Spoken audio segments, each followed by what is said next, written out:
Cvoček je taková pranepatrná věcička, člověk si ji ani nevšimne. Ale podívejte se, kolik dá jeden cvoček práce. Zde vidíme cvočkáře ze Svaté Dobrotivé při výrobě jednoduchých cvočků, které dnes již většinou zhotovují stroje. Cvočky zvané šerky nelze vyrábět strojem. Žádný důmyslný stroj ho nezrobí tak, jako poctivá ruka cvočkářova. K výrobě jedné šerky je potřeba 30 až 60 ran kladivem, téměř půl druha kilogramu těžkým.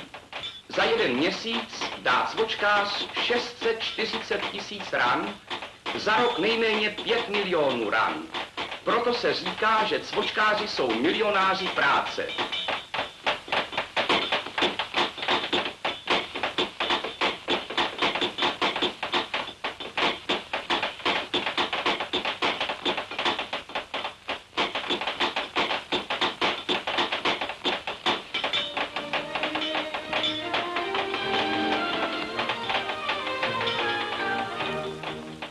Týdenní výroba jednoho cvočkáře.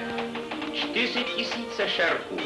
Úctyhodná práce a úctyhodné řemeslo.